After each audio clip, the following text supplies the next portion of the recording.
ပြုနေကြတဲ့သူရောက်စီတိုင်းကိုဘုရားသခင်ကလည်းဆုတောင်းသောသူတွေကိုဂတိတော်ပြန်ပေးထားတဲ့အရာတွေရှိပါတယ်လို့နော်အဲ့ဒီဂတိတော်တွေကိုကျမတို့ကိုဘုရားသခင်ကခံစားခဲ့ခိုင်းပြီးဆက်လက်ခံစားခိုင်းအောင်မှာဖြစ်တယ်ဆိုတာကိုလည်းယုံကြည်ပါတယ်လို့ဒီနေ့အသင်းတော်ရဲ့ဆုတောင်းခြင်းအစီအစဉ်မှာလည်းနှုတ်ကပတ်တော်အပြင်ပါဝင်ခွင့်ပေးတဲ့ဘုရားသခင်နဲ့အတူပေါ့နော်အသင်းတော်လည်းယေရှုတင်တယ်လို့ရှေးဥစွာပြောချင်ပါတယ်လို့နှုတ်ကပတ်တော်လေးမသွားခင်ခဏလေးဆုတောင်းချင်ပါတယ်တမန်တော်ရှင်ဝိညာဉ်တော်ဘုရားမင်္ဂလာပါကိုရောကိုယေရှုတင်ပါတယ်ဒီနေ့အသင်းတော်မှာကိုရောကိုပထနာပြုနေကြတဲ့ကိုရောသားမီးတယောက်ဆယ်ပထနာပြုချက်ကိုရောအထက်ပြမနားထောင်နားညောင်းတဲ့အရရက်တို့ကိုရရဲ့ဂယုဏကိုဆေလွတ်လက်ရှိသောကြောင့်ယေရှုတင်ပါတယ်ဒီချိန်တိုင်းမှာလည်းအသက်ရှင်တဲ့နှုတ်ကပတ်တော်တမန်တော်နဲ့အချိန်ပြန်လဲပေးသောကြောင့်ယေရှုတင်တယ်ကိုရနှုတ်ကပတ်တော်သည်တကိုးနဲ့ပြည့်စုံပြီးတော့မလိမ္မာသောသူလိမ္မာစေပါ၏သစ္စာစကားဖြစ်ပါ၏လို့ဝန်ခံပါတယ်ထို့ကြောင့်သားမီးတို့အရောက်ဆဲအတ္တတာဒီမှာနားလည်နိုင်တဲ့ဉာဏ်နဲ့ပြောင်းလဲတဲ့နှလုံးထို့ပြင်သာမကကိုတော့သုံးလို့ရတဲ့တ္တတာထိကောင်းချီးပေးပါမိကြောင်းနှုတ်ကပတ်တော်ဆက်ကတ်တဲ့ခါမှာအသက်တော်ဆက်ကတ်တဲ့ခါမှာအချိန်တိုင်းဆက်ကတ်တဲ့ခါမှာသခင်ယေရှုဖျားရဲ့မြတ်သောနာမကိုမြှွက်ချီးမွမ်းဆက်ကတ်အနံ့ပါတယ်ပါအာမင်ဒီနေ့မှာတော့ဗောနော်ကျွန်မပါဝင်ပြီးတော့အစေခံသွားမဲ့အရာကတော့ထာဝရဘုရားကိုဝတ်ပြုခြင်းဤအကျိုးထာဝရဘုရားကိုဝတ်ပြုခြင်းရဲ့အကျိုးဆိုတဲ့ခေါင်းစဉ်နဲ့ပါဝင်သွားမှာဖြစ်ပါတယ်လို့ဒီနေ့ကျွန်တော်တို့ထာဝရဘုရားကိုဝတ်ပြုတဲ့အခါမှာနှုတ်ကပတ်တော်ကဘာပြောလဲဆိုထာဝရဘုရားဝတ်ပြုခြင်းအားဖြင့်ထာဝရဘုရားကိုကိုးကွယ်ခြင်းအားဖြင့်ပြန်ပြီးပေးမဲ့အကျိုးတွေရှိပါတယ်နော်အဲ့တော့တခါလေကျရင်ကျမတို့ကဝတ်ပြုခြင်းကိုကျမတို့ကအလေးနဲ့မရှိကြဘူးနောက်ပြီးတော့ကျမတို့ဝတ်ပြုခြင်းပြင်းရကြတယ်နော်တကယ်တော့ဘုရားသခင်ကသူ့ကိုဝတ်ပြုခြင်းအားဖြင့်အကျိုးပေးထားတာတဲ့ဂတိတော်တွေရှိပါတယ်နော်အဲ့တော့ယုံကြည်သူအသက်တာမှာတခုတတိမူရမှာကဘုရားသခင်ကအလုံးနဲ့ဂတိတော်အမြဲတမ်းတွဲထားပါတယ်တစ်ဖက်ကအလုံးပေးပြီဆိုရင်တစ်ဖက်ကဂတိအကျိုးပေါ့နော်အလုံးနဲ့အကျိုးကိုဘုရားသခင်အမြဲတမ်းတွဲပေးထားတာတွေ့ရပါတယ်ဒါပေမဲ့ကျမတို့တွေကဘာကိုပဲလိုချင်လဲဆိုတော့ဂတိတော်ကိုပဲလိုချင်တယ်အကျိုးကိုတော့လိုချင်တယ်ဒါပေမဲ့ဒီဘက်ကအလုံးကိုကြောက်ကျမတို့ပေါ့ဆာကြတယ်မရပါဘူးဘုရားသခင်ကဒီကနေ့ကျမတို့ကိုအလုံးနဲ့တွဲပေးထားတဲ့ဂတိတော်အလုံးနဲ့တွဲပေးထားတဲ့အကျိုးရှိတယ်အဲ့ဒီအကျိုးခံစားချင်တယ်ဆိုဒီဘက်ကအလုပ်ကိုလည်းဂရုစိုက်ရမယ်ဆိုတာကိုနားလည်ရပါတယ်နော်အဲ့တော့ဒီနေ့ထာဝရဘုရားဝတ်ပြုခြင်းအဖြစ်ရမယ်အကျိုးနော်ကျွန်တော်နားရဝပြီးသားလည်းဖြစ်မှာဖြစ်တယ်နော်နားရဝပြီးသားကြားဘူးနားဝဆိုတဲ့စကားလုံးရှိတယ်ကြားဘူးလားဆိုကြားဘူးတယ်ရိုးရိုးကြားဘူးတာမဟုတ်နားထဲမှာတော့ဝသွားပြီအဲ့လိုမျိုးပေါ့နော်အခုလည်းဒီနှုတ်ကပတ်တော်ကကြားဘူးရုံသာမကောက်နားထဲမှာလည်းဝနေမှာဖြစ်တယ်သို့တော်လည်းအသက်တာထဲမှာနားကြားလဲအများအားကြားဘူးတယ်နားထဲမှာလည်းဝနေပေမဲ့အသက်တာထဲမှာမဝသေးဘူးဆိုရင်တော့ကျမတို့ဒီအကျိုးကိုသိမခံစားရရင်တာ၍ဆိုတော်သူဖြစ်တယ်ပေါ့နော်ဒါကြောင့်လို့ဒီနေ့ဘုရားသခင်ရဲ့ထာဝရဘုရားဝတ်ပြုခြင်းအဖြစ်ဘုရားဘာအကျိုးပေးထားလဲဆိုတာကိုဆက်လက်ပြီးတော့သွားချင်ပါတယ်လို့ထွတ်မြောက်ကျမ်းခန်းကြီး23ထွတ်မြောက်ခန်းကြီး23အပိုင်းငယ်25 28ထွတ်မြောက်ကျမ်းခန်းကြီး23အပိုင်းငယ်25ကနေပြီးတော့28ကိုကျွန်မဖတ်ချင်ပါတယ်25မှာပေါ့နော်သင်တို့၏ဘုရားသခင်ထာဝရဘုရားကိုဝတ်ပြုရမည်သင်၏မုတ်ကို၎င်းရေကို၎င်းကောင်းချီးပေးတော်မူမည်အနာရောဂါကိုလည်းသင်အထက်ကနှုတ်ယူပယ်ရှားတော်မူမည်ဆိုတော့ဒါကထွတ်မြောက်ရာခန်းကြီး23အပိုင်းငယ်25ပဲရှိသေးတယ်အပိုင်းငယ်25မှာဗာပြောလဲဆိုတော့သင်တို့ဤဘုရားသခင်ထာဝရဘုရားကိုဝတ်ပြုရဘုရားသခင်ထာဝရဘုရားကိုဝတ်ပြုရမယ်တော့ခိုင်းလိုက်ပြီတခုအဲ့တော့တစ်ဖက်ကနေပြီးတော့အလုပ်ပေးလိုက်ပြီအဲ့အလုပ်ကဘာလဲဆိုတော့ထာဝရဘုရားကိုဝတ်ပြုရမယ်ထာဝရဘုရားဝတ်ပြုကိုးကွယ်ရမယ်နော်ကျွန်တော်ယုံကြည်သူတွေအလုပ်ပေါ့နော်ယုံကြည်သူတွေရဲ့အလုပ်ထဲမှာမဖြစ်မနေလုပ်ရမယ်ပြီးတော့လေးလေးနက်နက်လုပ်ရမယ် ပြီးတဲ့အခါမှာကျမတို့ကကြည်ညိုစွာလုပ်ရမယ့်အလုပ်တစ်ခုဖြစ်တယ်အဲ့ဒါကထာဝရဘုရားဝတ်ပြုခြင်းဖြစ်တယ်အဲ့တော့ထာဝရဘုရားဝတ်ပြုပါတဲ့အလုပ်ခိုင်းပြီးတော့အခါမှာအလုပ်ပြီးတဲ့အခါမှာတစ်ဖက်မှာအကျိုးတွေကိုဆက်ပြီးတော့တွဲပေးထားပါတယ်အဲ့အကျိုးတွေကတော့သင်ဤမုတ်ကို၎င်းရေကို၎င်းကောင်းချီးပေးမယ်အတိပ္ပယ်ကတော့ထာဝရဘုရားကိုဝတ်ပြုပါထာဝရဘုရားဝတ်ပြုမယ်ဆိုရင်တစ်ဖက်ကဘာအကျိုးရမလဲဆိုတော့စားရေးတောက်ရေးကိုဘုရားကောင်းချီးပေးမယ်နော်ဒီနေ့ကျမတို့ကအသက်ရှင်နေတဲ့၍စားဖို့လိုပါတယ်တောက်ဖို့လိုပါတယ်ဒါကြောင့်လို့စကားပုံမှာရှိတယ်သမုတ်တရားဝမ်းတထွာနော်ဝမ်းလေးကတထွာပဲဒါပေမဲ့ဒီဝမ်းတထွာအတွက်ကျမတို့ဘာဖြစ်လဲအလုပ်လုပ်ရတယ်ဝမ်းတထွာအတွက်ကျမတို့ပေးကမ်းရတယ်ဝမ်းတထွာအတွက်ကျမတို့ပေးလူရတယ်ဒါမျိုးတွေကျမတို့လုပ်နေရပါတယ်နော်ဘုရားသခင်ကဘာပြောလဲသူ့ကိုဝတ်ပြုတယ်ဆိုရင်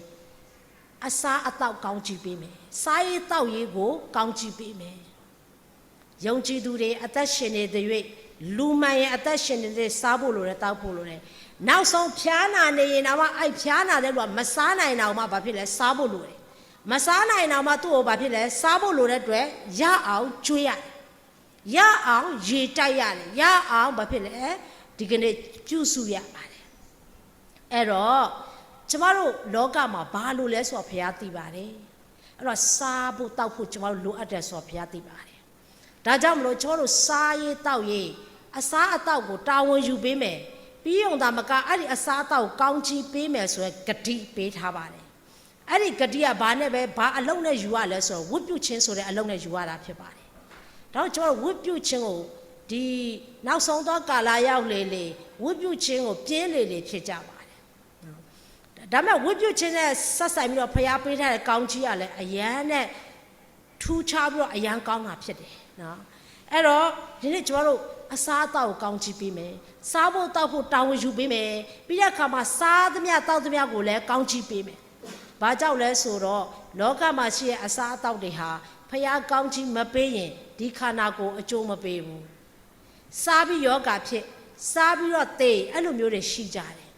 ဒါကြောင့်ကျမတို့စားတောက်သမျှအရာအားလုံးကိုမင်္ဂလာဖြစ်စေဖို့ဖျားကအဲ့ဒီအစားအသောက်တွေကောင်းချီးပေးမယ်ကောင်းချီးပေးမယ်ဆိုမင်္ဂလာဖြစ်စေမယ်လို့ပြောတာဖြစ်တယ်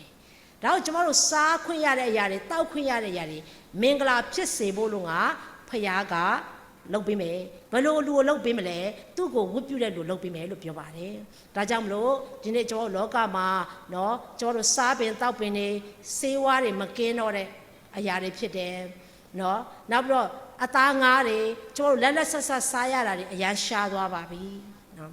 အဲ့တော့ဝိညာဉ်တော်ကျုံတဲ့ဒီဗိမာန်ကြီးကိုအဲ့ဒီအစားအဲ့ဒီအတောက်တွေအဖြစ်ဒုက္ခမရောက်အောင်ဝိညာဉ်တော်ကျုံတဲ့ဗိမာန်ကြီးကိုအဲ့ဒီအစားအသောက်တွေအဖြစ်စာရန်ဖြတ်စည်းလို့မရအောင်ဘုရားသခင်ကကျမတို့စားတောက်သမျှကိုကောင်းကြီးပေးဖို့လိုပါတယ်ကျမတို့စားတောက်သမျှမင်္ဂလာဖြစ်ဖို့လိုပါတယ်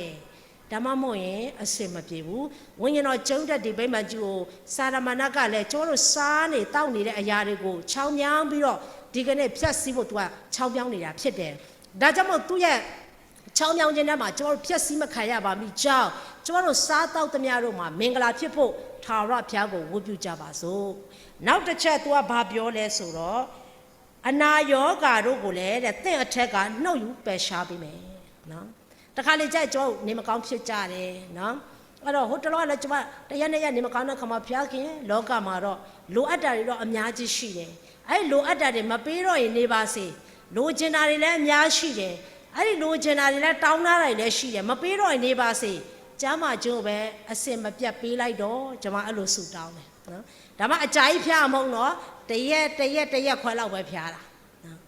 ဒါမဲ့အဲ့ဒီတရက်ဖျားရင်လည်းမကြိုက်ဘူးကျွန်တော်တို့ကနေလို့ထိုင်လို့မှအစင်မပြေတာနော်အဲ့တော့ဒီနေ့ကျွန်တော်တို့အသက်တာထဲမှာကျမ်းမာခြင်းဘယ်လောက်အရေးကြီးလဲဖျားသိတာပေါ့နော်အဲ့တော့သင်ဤအထက်ကအနာယောဂါတို့ကိုသင်ဤအထက်ကနှုတ်ယူပယ်ရှားပေးမယ်နှုတ်ယူပယ်ရှားပေးမယ်ဖျားလုတ်ပေးမှာဖျားလုတ်ပေးမှာဖြစ်တယ်အဲ့တော့တခါလေကျဖျားကနှုတ်ယူမပယ်ရှားပေးရင်ကျမတို့ဒီအကောင်းဆုံးသောစေဝါကိုသုံးနေပေမဲ့လည်းနလန်မထလာတာတွေအများကြီးရှိပါတယ်နော်ဂယုစိုက်ပြီးမကုတာမဟုတ်ဘူးနော်ဂယုစိုက်ပြီးကုနေရကြားတဲ့ကနေပြီးတော့ဘာဖြစ်လဲကျမတို့ရဲ့ဒ ဒီအနာယောဂါတွေကမတက်တာတွေအများကြီးရှိပါတယ်အဲ့တော့ဘုရားသခင်ကဘာဂတိပေးလဲသူ့ကိုဝတ်ပြုပါ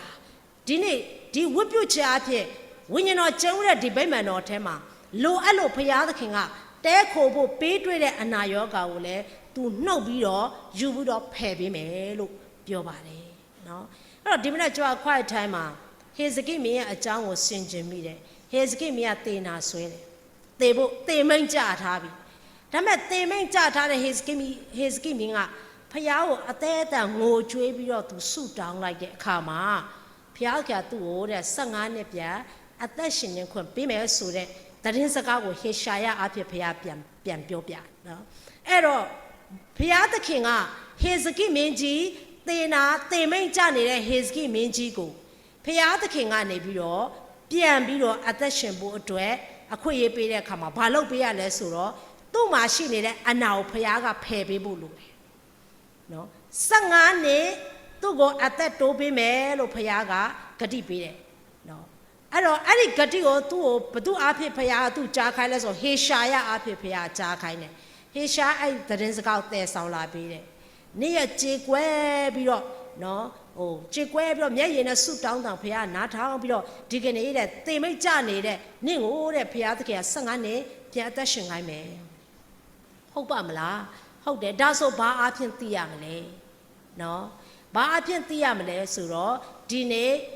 နာယီနောက်ပြန်ချက်အရှိတိုးတာကြိုက်လားနောက်ပြန်တာကြိုက်လားအရှိတိုးတာလွယ်ပါတယ်နောက်ပြန်တာ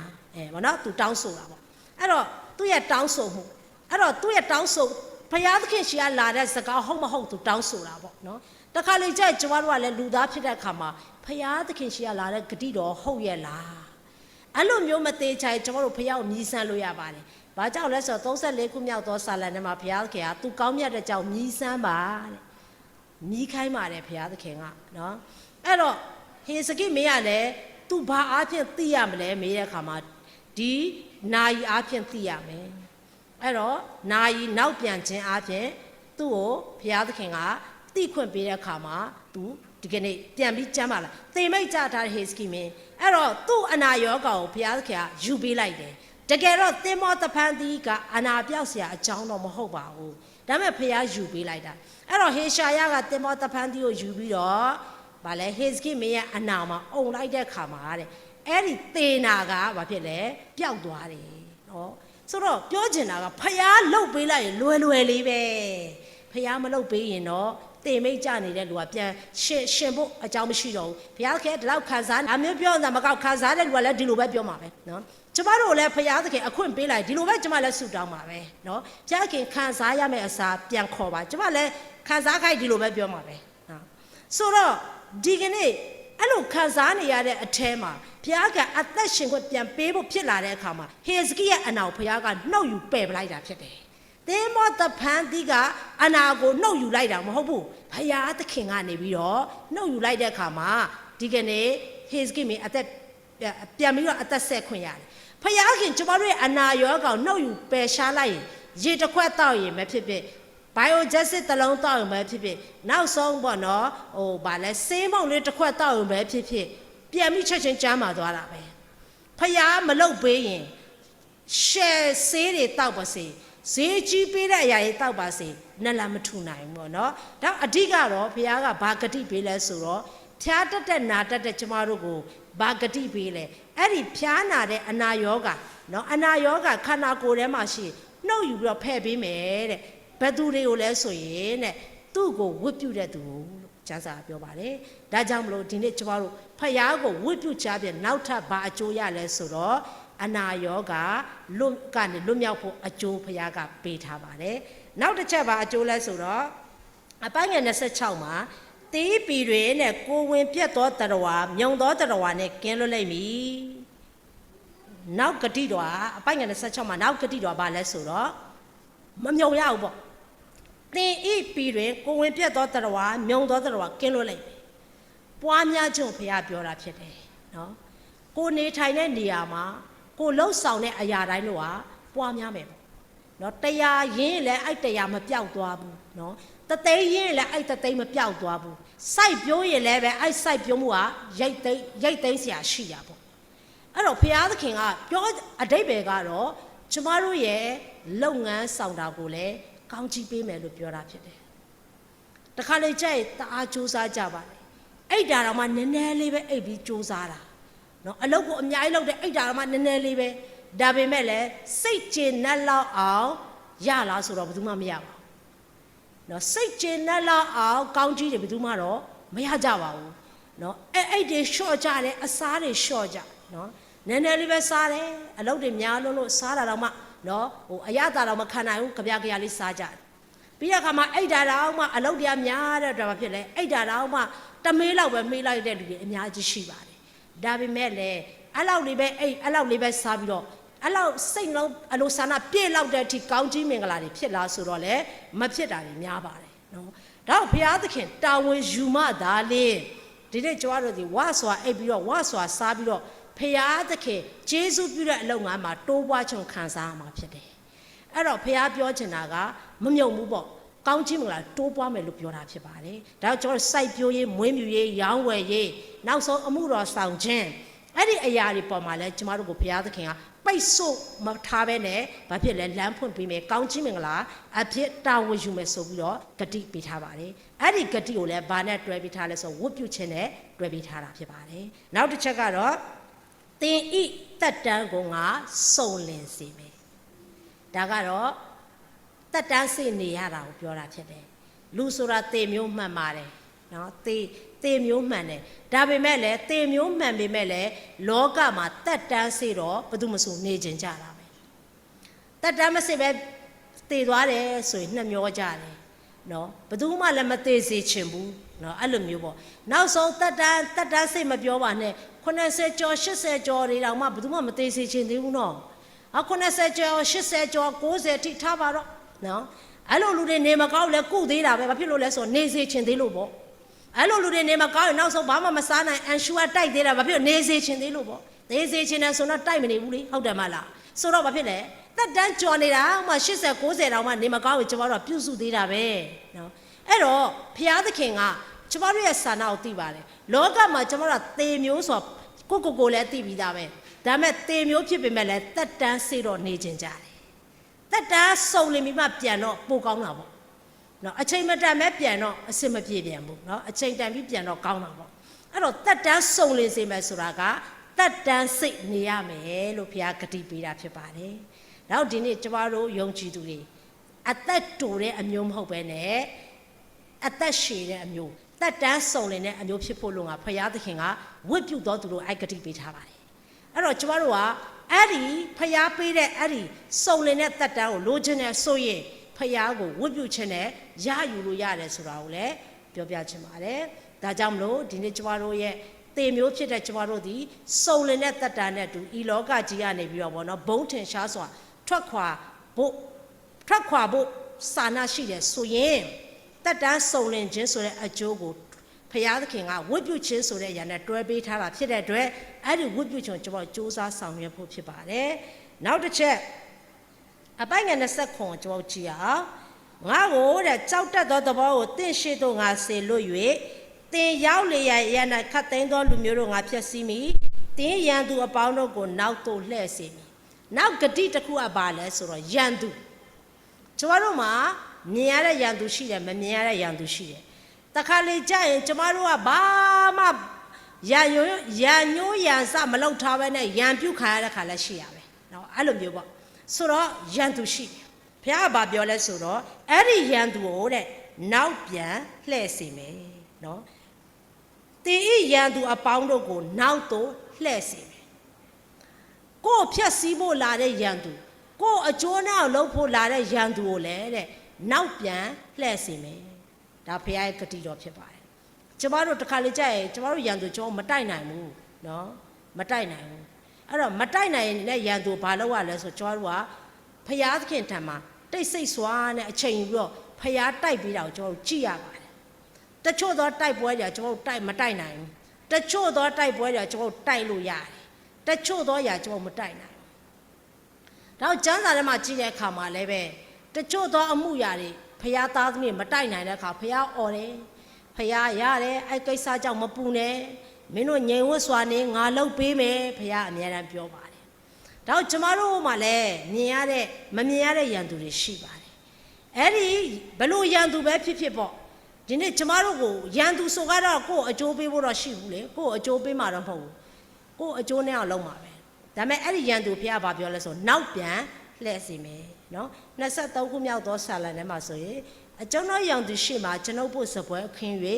ကျွန်ုပ်ကောင်းစီနေလိမ့်နေတယ်ကျွန်ုပ်ရန်သူရှိမှကျွန်ုပ်ဖို့စပွဲခင်းတယ်အတိတ်ပဲကတော့ရန်သူရှိမှချီးမြှောက်ခြင်းခံရတာကိုပြောတာဖြစ်တယ်နော်နောက်ဒီနေ့ကျမတို့မှာရန်သူရှိလဲပူစရာမလိုဘူးတောကရောက်စရာမလိုဘူးစိတ်ဆေးရဲစရာမလိုဘူးအဲ့ဒီရန်သူကိုနောက်ပြန်လှည့်စေမှဖယားကိုသာမျက်နှာလှည့်ပြီးဝတ်ပြုလိုက်အဲ့ရန်သူနောက်ပြန်လှည့်သွားမှာဖြစ်တယ်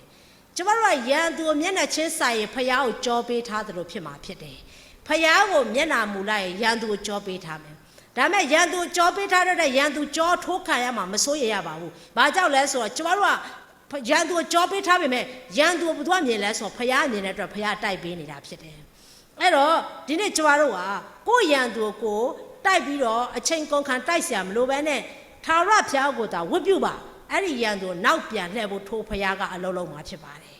အဲ့တော့ဖယားကနောက်အပိုက်ငယ်28မှာဘာတွေ့ရလဲဆိုတော့ပြားတူများကိုလည်းတဲ့သင်ရှိတော့ငါဆေလွတ်၍တဲ့သူတို့သည်ဟိဝိလူခါနာနိလူဟိတ်တိလူတို့ကိုသင်ရှိမှတင်ထုတ်ကြလိမ့်မယ်ပြားတူခုနပြောတဲ့ရန်သူတွေကိုဘလို့နီးနဲ့နှင်ထုတ်ပေးမှလဲပြားတူတွေနော်အဲ့တော့ကဣသေလလူမျိုးတွေကိုဒုက္ခပေးဖို့လာတဲ့ရန်သူတွေဖျားပြားတူတွေလွတ်ပေးလိုက်တာနော်နားလည်အောင်ပြောမယ်ဆိုတော့ပြားတွေလွတ်ပေးလိုက်တာပေါ့အဲ့တော့ပြားလွတ်ပေးလိုက်တဲ့ခါကျတော့ဘာဖြစ်လဲပြားတုတ်ပြီးပြေးတာပေါ့ဒီကောင်တွေနော်အဲ့တော့ဖျားသားသမီးတို့တိုက်ဖို့လာတဲ့ခါမှာသူတို့ကိုပြားတွေတုတ်တော့ဒီမှာသူတို့တိုက်ပွဲမဝင်နိုင်တော့ဘူးအဲ့တော့အဲ့ပြားတုတ်ခံရတဲ့အချိန်ကြီးလွတ်အောင်သူကပြေးရနော်အဲ့တော့သူတို့ရဲ့လာတဲ့လမ်းကြောင်းကတလွဲဖြစ်သွားတာပေါ့အဲ့တော့ဒီကနေ့ကျမတို့အသက်တာထဲမှာလည်းပဲကျမတို့ဒုက္ခပေးမဲ့အရာတွေကျမတို့ကိုအကျိုးနဲ့စေမဲ့အရာတွေအဆုလိုက်အပြုံလိုက်ရှိနေရင်လည်းပဲဘုရားသခင်ကဒီကနေ့သူလုံးမဲ့နီးလန်းနဲ့အများကြီးရှိတယ်နော်ပြားတူတွေကိုဆေလွတ်ပေးတယ်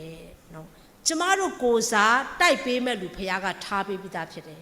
ကျမတို့ကိုစားလှုပ်ပေးမဲ့လူဘုရားကထားပေးပြီးသားဖြစ်တယ်ဆိုတာကိုပြောပြချင်ပါတယ်နောက်ဒီနေ့ကျမတို့ယုံကြည်သူတွေနော်အသက်ရှင်တဲ့ဖခင်ရဲ့သားဖခင်ကိုကိုးကွယ်တဲ့ဖခင်သားသမီးတွေဖခင်ကိုဝတ်ပြုခြင်းဟာအရာအရေးကြီးပါတယ်ဖခင်သခင်ကလည်းဒီကနေ့လူကိုဖန်ဆင်းခြင်းရဲ့အဓိကရည်ရွယ်ချက်က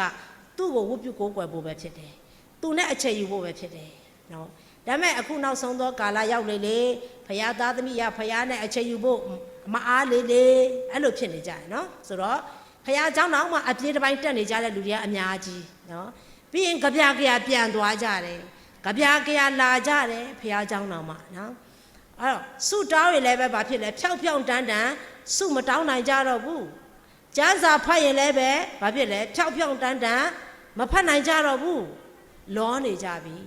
နော်လောနေကြပြီဒါမဲ့ဘုရားသခင်ကကျမတို့အဲ့ဒီအရာပေါ်မှာအာမလျော့ဖို့အတွက်ဒီကနေ့စကားပြောနေပါတယ်နော်ဘုရားကိုဝတ်ပြုဖို့အတွက်မပြင်းဖို့လိုပါတယ်နောက်တစ်ချက်အလုပ်တွေကအစည်းတောင်းမဖြစ်ဖို့လိုပါတယ်ဘုရားကိုဝတ်ပြုပါဘုရားသခင်ကဝတ်ပြုထိုက်တဲ့ဘုရားကိုးကွယ်ထိုက်တဲ့ဘုရားဖြစ်ပါတယ်အဲ့ဒီဝတ်ပြုထိုက်တဲ့ဘုရားကိုးကွယ်ထိုက်တဲ့ဘုရားသူ့ဝတ်ပြုကိုးကွယ်တဲ့လူကိုအကျိုးမဲ့စေတဲ့ဘုရားမို့အကျိုးပေးတယ်နော်ဒါကြောင့်မလို့အကြောင်းတစ်ခုခုလုံးအကျိုးရှိတယ်ဆိုသလိုပေါ့နော်ရေတောက်ခြင်းအကျိုးထမင်းစားရင်ထမင်းစားခြင်းအကျိုးစသဖြင့်ပေါ့နောက်ဆုံးလမ်းလျှောက်ခြင်းအကျိုးရှိရလေတနေ့ကိုနိုင်ဝဲလျှောက်ခန္ဓာကိုယ်မှာဘာအကျိုးအဲ့လိုမျိုးပေါ့နော်ဆိုတော့တစ်ခုခုကိုလုပ်တဲ့အခါမှာတစုံတရာအကျိုးရတယ်ဖခင်ကလည်းသူ့ကိုဝတ်ပြုတဲ့အခါမှာအကျိုးပေးတဲ့ဖခင်ဖြစ်တယ်နော်ဒါကြောင့်ဖခင်သခင်ကျမတို့ကိုပေးထားတဲ့ဒီအကျိုးကျေးဇူးတွေရဖို့အတွက်မဝတ်ပြုနိုင်ပါမိကြောင်းစာတန်ကလည်းလေနီးအမျိုးမျိုးနဲ့နော်စာတန်ကနီးအမျိုးမျိုးနဲ့တားလိုက်လူကတားလိုက်စာတန်ကလည်းတားတယ်လူကလည်းတားတယ်နော်တော့ဒီနေ့ကျမတို့လူလည်းအတားမခံပါနဲ့စာတန်လည်းအတားမခံပါနဲ့အဲ့တော့တိမောသေထဲမှာဗာပြောလဲတမန်တရားကိုမကြားစေခြင်းကတဲ့တင့်ကိုဘသူကစီးတားလဲတဲ့နော်ဘသူမှစီးတားမခံနဲ့နော်ဒီနေ့အဲ့ဒါကိုကျမတို့ကအနိုင်ရောက်ယူရမှာဖြစ်တယ်ဖခင်ဝတ်ပြုပါထာဝရဘုရားဝတ်ပြုချအဖြစ်ဖခင်ပေးထားတဲ့အကျိုးအရောက်စီတိုင်းလိုချင်တဲ့အရာတွေပဲကိုယ့်ရဲ့စားရတောက်ရကောင်းကြီးပေးမယ် ခန္ဓာကိုယ်ထဲမှာအနာရှိရင်နှုတ်ယူပယ်ရှားပေးမယ်နောက်ပြီးတော့ဘာဖြစ်လဲတက်တန်းကိုစုံလင်စေမယ်လှုပ်ဆောင်သမျှတို့ကိုမမြုံစေဘူးပွားများစေမယ်ရန်သူရှိရင်လည်းပဲဘာဖြစ်လဲနောက်ပြန်လှည့်စေမယ်အဲ့ဒီဂတိတော်တွေကိုဖျားပေးထားပါတယ်ဒါဆိုအဲ့ဂတိခံစားခြင်းဖျားဝတ်ပြုရမယ်ဟုတ်ပြီကျွန်တော်တို့ဖျားကိုဝတ်လဲဝတ်ပြုနေပါတယ်ဆက်ပြီးတော့လည်းဝတ်ပြုအောင်မှာဖြစ်တယ်သို့တော်လည်းပဲဘလို့ဝတ်ပြုမှဒီအကျိုးရမှာလဲနော်အဲ့တော့ဘုရားကဝတ်ပြုရမယ်ပုံစံကိုလည်းပြောပြထားပါတယ်အဲ့ဒါကိုလည်းကျွန်တော်ကြည့်အောင်ယောရှုမှတ်စာထဲမှာနော်ယောရှုမှတ်စာခန်းကြီး24မှာကျွန်တော်တို့ကြည့်အောင်ယောရှုမှတ်စာခန်းကြီး24အပိုင်ငယ်14မှာယခုမှထာဝရဘုရားကိုကြောက်ရွံ့၍ကြည်ဖြူခြင်းတစ္ဆာဆောင်ခြင်းနဲ့တကွဝတ်ပြုကြလောနော်ဝတ်တော့ဝတ်ပြုရမယ်ဒါမဲ့ဘလို့ဝတ်ပြုရမလဲဆိုစီကံချက်ကရှိပါသေးတယ်ဝတ်ပြုခြင်းအကျိုးကိုမရေရှက်ရေကျွန်တော်တို့ခံစားဖို့လို့ငါဒီနေ့ဝတ်ပြုထိုက်တဲ့ထာဝရဘုရားဘလို့ဝတ်ပြုရမလဲဆိုတာလည်းသိဖို့လိုပါတယ်အဲ့တော့ကျမ်းစာတော့ပြောတယ်ထာဝရဘုရားကိုကြောက်ရွံ့ပြီးတော့တဲ့ကြည်ဖြူခြင်းတစ္ဆာဆောက်ခြင်းနဲ့တကွဝတ်ပြုပါတဲ့ထာဝရဘုရားကိုကြောက်ရမယ်ဝတ်ပြုကိုဝတ်ပြုနေတဲ့ဘုရားကိုနံပါတ်1ကြောက်ရမယ်နံပါတ်2ကြည်ဖြူတဲ့နှလုံးသားရှိရမယ်နံပါတ်3တစ္ဆာနဲ့တကွဒီ3ချက်တော့ပါရမယ်တဲ့နော်ထာဝရဘုရားတော့ဝတ်ပြုပါတယ်ကြောက်ရွံ့ခြင်းမပါဘူးဆိုမရဘူးထာဝရဘုရားကိုကြောက်ရမယ်နော်ကြောက်ရွံ့၍လို့ကျမ်းစာကပြောပါတယ်ကြောက်ပြီးတော့ဝတ်ပြုရမယ်ကြောက်လို့ပြောတဲ့ခါမှာတရေလို့ကြောက်ခိုင်းတာမဟုတ်ပါဘူးရန်သူကြီးလို့ကြောက်ခိုင်းတာမဟုတ်ပါဘူးတရဝအကြီးကြီးတကောင်လို့ကြောက်တယ်လို့ကြောက်ခိုင်းတာမဟုတ်ပါဘူးထာဝရဘုရားကိုကြောက်တယ်ဆိုတဲ့အဓိပ္ပာယ်ကတော့သုတ်တန်အခန်းကြီး8ထဲမှာပါပါတယ်သုတ်တန်အခန်းကြီး8အငယ်73မှာထာဝရဘုရားကိုကြောက်တယ်ဆိုတဲ့အဓိပ္ပာယ်ပါပါတယ်နော်သုတ်တန်အခန်းကြီး8အပိုင်ငယ်73မှာကျွန်မတစ်ချက်ဖတ်ပေးပါမယ်သုတ်တန်အခန်းကြီး8အပိုင်ငယ်73မှာထာဝရဘုရားကိုကြောက်တယ်ဆိုတာကအဓိပ္ပာယ်ကအဲ့ထဲမှာပါပါတယ်သုတ်တန်အခန်းကြီး8အပိုင်ငယ်73ထာဝရဘုရားကိုကြောက်ရွံ့သောသဘောကဒုစရိုက်ကိုမုန်းသောသဘောတည်းတဲ့နော်ဒုစရိုက်ကိုမုန်းတာထာဝရဘုရားကိုကြောက်တယ်ဆိုတာကတရေလို့ကြောက်ခိုင်းတာမဟုတ်ဘူးဒုစရိုက်မလုတ်ချင်းဒီထာဝရဘုရားကိုကြောက်တာဖြစ်တယ်နော်ထာဝရဘုရားကိုမကြောက်တဲ့လူကအပြစ်တွေကိုလွယ်လွယ်လေးလုပ်တယ်ထာဝရဘုရားကိုကြောက်တဲ့လူကစဉ်းစားတယ်ဟာဘုရားဒါမကြိုက်ဘူးလှုပ်လိုက်ရင်ဘုရားငါ့ကိုဘာဆုံးမမလဲဒါမှမဟုတ်ငါမိသားစုမှာဘာဒုက္ခရောက်မလဲဒါမှမဟုတ်ဘုရားခင်ငါတို့ဘာအမျက်ထွက်မလဲ तू အဲ့လိုလာတာနော်ထာဝရဘုရားအဲ့လိုကြောက်ရတာထာဝရဘုရားကြောက်တယ်ဆိုတဲ့အဓိပ္ပာယ်ဒုစရိုက်ကိုမုန်းတာတဲ့ဒါတော့ဒီနေ့ယုံကြည်သူတွေဒုစရိုက်ကိုကျွန်တော်တို့မုန်းရမယ်မုန်းတယ်ဆိုလှည့်မကြည့်တော့ဘူးပေါ့အဓိပ္ပာယ်ကနော်မုန်းတဲ့ຢာတစ်ခုကိုလှည့်မကြည့်တော့ဘူးမြည်လည်းမမြူးမုန်းပါတယ်ဆိုမှနော်အဲ့တော့ထာဝရဘုရားကိုကြောက်ရွံ့ခြင်းသဘောကတဲ့နော်ဒုစရိုက်ကိုမုန်းသောသဘောပဲနော်ဒါဆိုရင်ဒုစရိုက်ကိုရှောင်ပြီးတော့ဝတ်ပြုပါပေါ့အဓိပ္ပာယ်ကတော့နောက်တစ်ချက်ကတော့ကြည်ဖြူခြင်းတဲ့ကြည်ဖြူခြင်းလိုလိုလားလားရှိတာပြောကြည်ဖြူတဲ့ဆိုလိုလိုလားလားရှိတာနော်ဟာငါတို့ကိုကူညီထားတယ်ဆိုတော့ငါတို့သွားပါဝင်လိုက်ပါအောင်မယ်အေးအဲ့လိုမပါဘူးနော်ကြည်ဖြူဖြူရှိရမယ်နော်ဖယားကိုဘာဖြစ်လဲဝတ်ပြုဖို့အတွက်လိုက်လဲရှိရမယ်အဲ့ဒါကိုပြောတာကြည်ဖြူခြင်းဆိုတာလိုက်လဲဘာအကြောင်းပြချက်မှမပါဘူးဝတ်ကိုဝတ်ပြုခြင်းနေတာရှ िख ိုးခြင်းနေတာချီးမွမ်းခြင်းနေတာအေးအဲ့လိုမျိုးပေါ့နော်ကြည်ဖြူတာမကြည်မဖြူမဟုတ်ဘူးပေါ့နော်ဒါတချို့သောသူတွေမှာတော့တချို့သောအိမ်တော်တွေမှာတချို့သောအသင်းတော်တွေမှာဘာဖြစ်လဲတခါလေကြိုက်တချို့သားသမီးတွေကဖယားเจ้าသာသွားတာညနာစူပုတ်ပြီးသွားတယ်အိမ်ကလည်းငေါ့ငန်းပြီးသွားခိုင်းလို့သာစူပုတ်ပြီးသွားတာအဲ့ဒါကြည်ဖြူခြင်းနဲ့သွားတာမဟုတ်တော့ဘူးလေနော်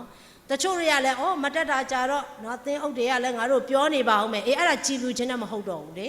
နော်ဒီနေ့ကျမတို့ကလှိုက်လဲကြည်ဖြူဖြူထွက်မြောက်ရကျမ်းထဲမှာဗာလဲမောရှေဘုရားသခင်ကအလှခံခိုင်းတဲ့အခါမှာကြည်ညိုပြီးတော့စေတနာစိတ်ရှိတဲ့လူထက်မှာပဲအလှခံပါတဲ့အလှခံခိုင်းတဲ့အခါမှာတော့မှအဲ့လိုခံခိုင်းတာနော်အဲ့တော့ရှိတဲ့လူတိုင်းကိုလိုက်ခံခိုင်းတာမဟုတ်သူ့မှာရှိတယ်သူ့မှာ तू ကတော့ပေးနိုင်မှာသွားခံအဲ့လိုမဟုတ်ဘူးအခုခေတ်ကတော့အဲ့လိုလိုက်ခံတာ तू တော့ပေးနိုင်မှာဟဲ့သူ့ရှိမှာသွားခံကြည့်ရအောင်အေးဒီလိုမျိုးလာတာဖယားကြတော့အဲ့လိုမဟုတ်ဘူးဖယားကတော့မောရှေတဲ့ငါအတွက်ကြည်ဖြူပြီးတော့စေတနာစိတ်ရှိတဲ့လူရှိမှာပဲအလှခံတဲ့ဖယားကအလှခံတာတော့မှအဲ့လိုလူရှိမှာပဲအလှခံခိုင်းတာရှိတဲ့လူတိုင်းမှာလိုက်ခံခိုင်းတာမဟုတ်ဘူးသူ့မှာမရှိနေပါစေ तू ကြည်ပြီးတဲ့စိတ်ရှိတယ် तू ရှိသလောက်လေးပါဝင်ခြင်းတယ်ခံလို့ရတယ်အေးအဲ့လိုမျိုးပေါ့နော်ဒါတော့ဒီနေ့ဖယားသခင်က ဘာကိုပဲလိုလားဆိုကြည်ဖြူတဲ့စိတ်သဘောထားကိုလိုလားတယ်ကျမတို့ပြင်းပြင်းရည်ရည်နဲ့နော်ကျမတို့အလုတ်သဘောအရာမကောင်းတတ်လို့ဒါမျိုးနဲ့ဝတ်ပြုဖို့တော့မဟုတ်ဘူးအဲ့လိုမျိုးဝတ်ပြုရင်ကျမတို့ကတစ်ဖက်ကဂတိတော်ခံစားမှာမဟုတ်ဘူးအဲ့တော့ဒီနေ့ကျမတို့ရဲ့အသက်တာထဲမှာချီးမွမ်းထိုက်တဲ့ဖျားကိုးကွယ်ထိုက်တဲ့ဖျားကိုလှိုက်လဲလဲရှိရမယ်မနဲ့အရာထားနဲ့လှိုက်လဲထိုဖျားနဲ့စကားပြောချင်ရမယ်ကျမ်းစာဖတ်ရင်လည်းလှိုက်လဲရှိရမယ်နော်အဲ့တော့တစ်ခါလေကြက်ရင်လည်းစေတနာကစိတ်အားကြီးတော်လဲခန္ဓာကိုယ်ကမလိုက်နိုင်တဲ့ခါလည်းရှိပါတယ်ကျမ်းစာတာဖတ်ချင်လို့ဖတ်လိုက်ပါတယ်တကြောင်တစ်ကြောင်ပဲပြီးသေးတယ်တာအိတ်ချင်လာတယ်နော်စေတနာဖတ်ချင်တဲ့စိတ်ရှိရင်တော့မဖတ်ချင်လို့ဖတ်တာမဟုတ်ဘူးတာဖတ်ချင်တယ်ဒါမှမဖြစ်လဲခန္ဓာကိုယ်ကမလိုက်လာပြန်ဘူးအဲ့လိုကလည်းရှိသေးတယ်ဒါကြောင့်ဒီနေ့ကျမတို့ကဘုရားသခင်ဝတ်ပြုတော့မယ်ဆိုရင်ဒီခန္ဓာကိုယ်ကပါလိုက်ပါနိုင်ဖို့အတွက်ခန္ဓာကိုလည်းကောင်းကြည့်ပေးရတယ်နော်ခန္ဓာကိုလည်းကောင်းကြည့်ပေးရတယ်ဒါမှမဟုတ်ဒီခန္ဓာကမခံနိုင်ဘူးဒါကြောင့်ဘုရားကြောက်သွားတယ်ဆိုကိုယ့်ရဲ့ဥကောင်းစပင်မှာခြေဖွားထိကောင်းကြည့်ပေးတယ်ဘာကြောင့်လဲဆိုကျွန်တော်ဘုရားเจ้าမှာပြင်းပြင်းရည်ရည်ထိုင်ရတဲ့အခြေအနေမျိုးမဖြစ်ဖို့ကိုယ့်ရဲ့ခန္ဓာကိုယ်လည်းကောင်းကြည့်ပေးတယ်နော်